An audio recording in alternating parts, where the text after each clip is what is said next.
I'll put him in the picture today.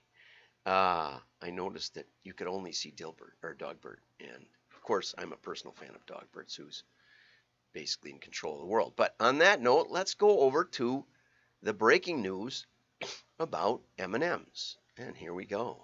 In a factory, people have been trying to put labels on me. Nutrition labels, expiration dates, telling me I was biologically chocolate on the inside. But deep down, I knew I wasn't who they said I was. I am a Skittle. Part of moving forward is accepting responsibility for your past.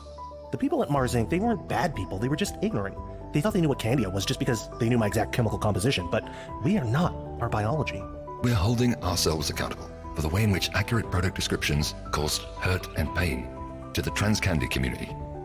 I just woke up one day and realized I am not defined by the chocolate center I was made with. I am, and always was, a delicious grape Skittle. And I'm proud of it. So, Mars has committed to never again assigning an identity to the candy we produce. Instead, we'll let each candy decide for himself, or herself, or Skittle self, who they really are. And whatever the candy says, we will falsify nutrition information to make it a reality. Now, reality can truly be whatever we want. I'm just free. Anyway, obviously that's not from M&Ms, that's from the Babylon Bee. Now, lest you think that it is too silly for words, that they're going to falsify whatever's in the candy because the candy wants to be called a Skittle. The advertising community is coming out against M&Ms because they decided that they would rebrand their brand to be more inclusive. And part of the way they did it, if you look down here on the Babylon Bee picture, this particular M&Ms has like go-go boots, and this one has high heels. And in the new version of the wardrobe of the M&Ms, in order to be more inclusive, they made everybody's shoes basically like this, boring shoes. And they thought that somehow fixed the world. And I mean, listen to their goal here. Their goal is creating a world where everyone feels they belong. Now, does that mean you can't wear high heels? I don't know. That doesn't seem right to me. But this is the problem with purpose. It's, whatever purpose you pick that sounds so lofty, it could sound a little creepy. And how you execute? Maybe, I don't know. Use the power of fun to include everyone. Okay? And they want a sense of belonging for 10 million people around the world by 2025. Well, that's not very many people in comparison to the world. But, and maybe it's better than fill the world with sugar so we can profit our shareholders. I don't know. But anyway, they're getting a big pushback on this because it's too much. It's too much. Rolling Stone called it tantamount to slut shaming. I don't even know what slut shaming is, but they ripped go-go boots out of the deal. Somehow that's supposed to be authentic for Gen Z. Anyway, on another note, interesting note, Davidge had an article today about how if you're gonna do diversity in your ads, do it well, and don't color the palm black. Which, and here's the ad she was talking about, where they wanted this particular movie ad to look like it's being held by, I would guess, the finish of the nails might be a black woman. But when you color it all in like this, if you've ever had a black friend and shook hands, it's not dark. It's like reality. But, it's probably a $5 doing the ad. And so, anyway, that ad got called out. It's not the first time.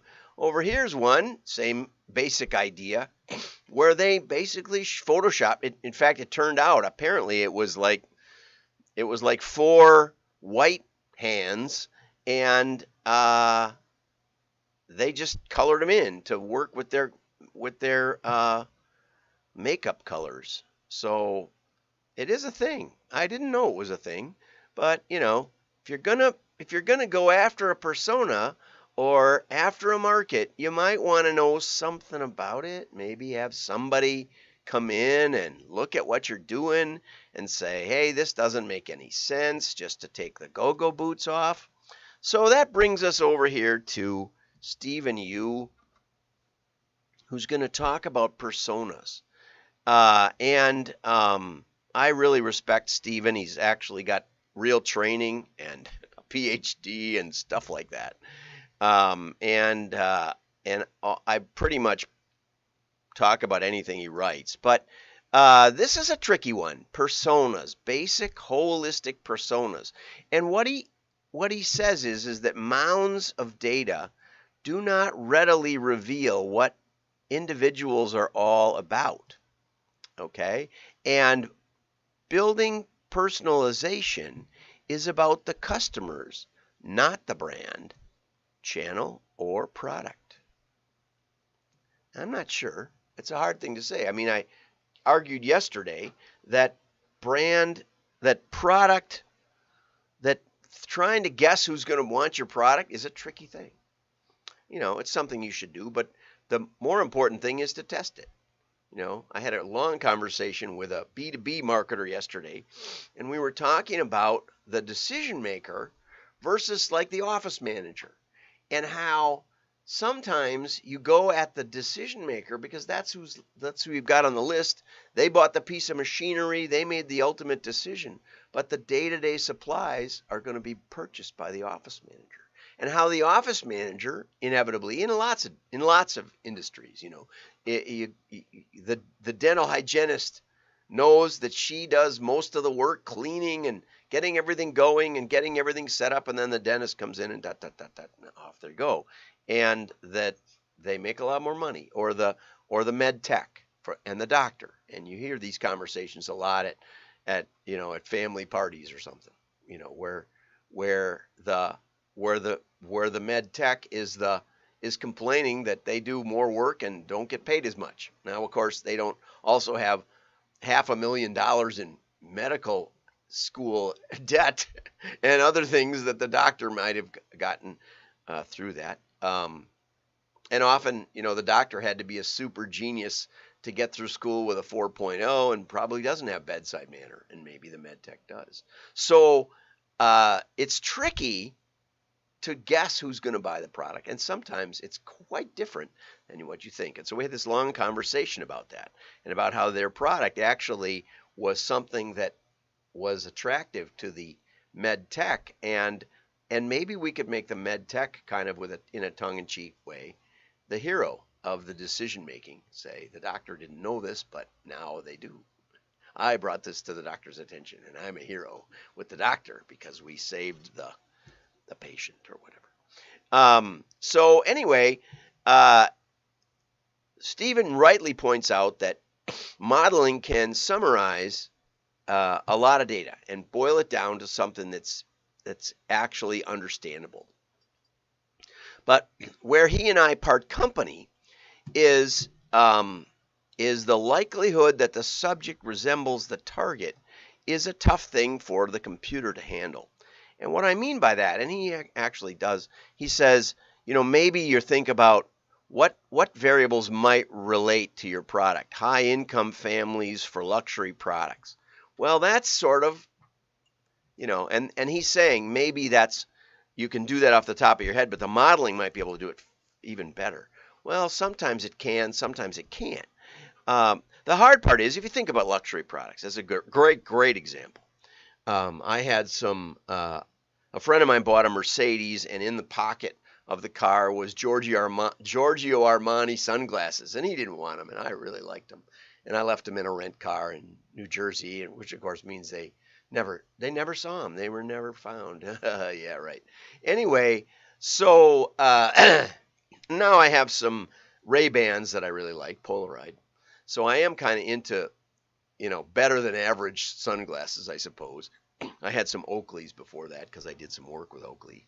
Anyway, what makes the difference? How do you pick who's the Oakley's customer persona and who's the Giorgio Armani customers uh, persona? It's not easy at all. And if you look through your millions of customers, I've done, several of our clients had 15 million or so customers that had bought in the last 5 or so years. So it's a pretty good sea of humanity, 15 million. And out of that, you say, well, we got 500,000 catalogs. Who are we going to mail to? How do you make that decision? Well, one way is to start thinking, well, who is our very best customer? That's one way to do it. The hard part about that is we don't always know why they're the very, very best customer. We don't. With Cabela's, we found weird stuff like if they had a woman's name and they lived in Manhattan, they bought apparel, they probably would never buy again. It was probably a costume party they were going to. Whereas if they were a man's name in Manhattan and they bought something, they were probably likely to become one of our best customers ever. Right? We happen to stumble across this stuff. And part of it is that our modeling system, unlike most, is not just pure math, but actually shows you what's going on, shows you which variables are at the top of the heap and which are at the bottom. So it allows a little more human involvement in the modeling process, which I highly advocate for. And we've gone head to head with some dozen top modeling companies around the world and always won by a lot, including big universities and others. But if you get my book, this is not a commercial for the book, but it's just something to say. Spinning Straw into Gold. It's not a very big book, but it's about how to turn data into money with many, many case studies. And one of the sections is about how you need to turn data into variables that are categorical, that show you different things about who bought. So out of that 10 or 15 million customers, and we mailed 500,000 of them, we know who bought and who didn't, and we knew what they bought. We knew they bought hunting or they bought fishing or whatever it was. And so we could start to form some kind of picture of that. With Musician's Friend, we worked really, really hard trying to figure out how to sell guitars to the guitar players and drums to the drum players. But it doesn't work that way. Merritt's up in, I think it's Merritt's up in Minneapolis, called me up one time and they said, Brent Bissell, and said, could you figure out what prizes, they had a catalog of prizes for like sales recognition, and which prize will get the most redemptions? That would help us a lot. I said, well, let's just make up a case study. I noticed that you have golf clubs in the prizes. So would knowing that someone is an avid golfer, would that lead you to think that they were more or less likely to pick the golf clubs? They said, well, it seems like if they're interested in golf, that would be something they would pick. I said, no, probably the opposite. The more golf interest they have, the higher the golf interest level, the more likely they are to have 3 sets of clubs already sitting in the garage, and they are not interested in your little freebie clubs, unless it was for their spouse or something like that. I said, they're not going to get, they might be more likely to get a tennis racket because they've never played tennis, and they thought, well, it'd be nice to have a tennis racket. The linearity is not there most of the time in customer personas. Now, sometimes, when we were coming out with, and I've told this story before, Baseball Express, we were coming out with a catalog for like high school girls fast pitch. There was no catalog like that on earth. So we thought that would be a hit. So the first thing we tried to do was create a variable for female products within the existing Baseball Express mix. There were some products. There was a baseball batting helmet with a hole in the back specifically for ponytails. specifically. There was a bat and a glove or a couple of them that were pink and tailored to, to the girls. So we basically created that product dimension, male, female, and looked for people that bought more than one female product, thinking that they would at least be interested in the girls' fast pitch, and it worked pretty well. It actually did. It worked really well. The trouble was there wasn't very many, and so then what we decided was it was better to try to figure out who wasn't a girl, who was buying the stuff that a 35-year-old fireman would buy, and just avoid them and mail everybody else the catalog because it wasn't going to hurt anybody too much. And that's the way it usually works. The I love you variable, the key indicator on why someone buys a Lamborghini instead of a S-Class, Mercedes instead of a Humvee or something, are all expensive. Why does somebody buy one versus another? Very, very difficult. But one thing we could say to all of those car companies, Chevy buyer, your average Chevy buyer is probably not your market.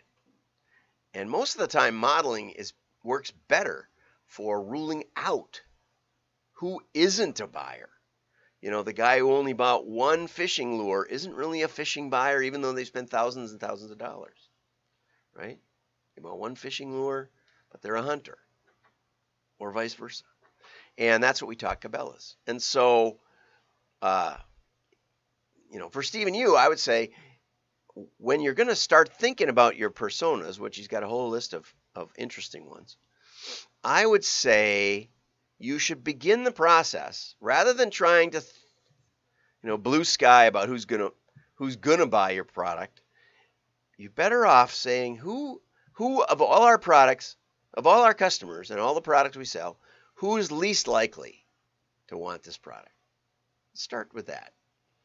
And then let's be a little humble about our ability to target, because sometimes we get surprised.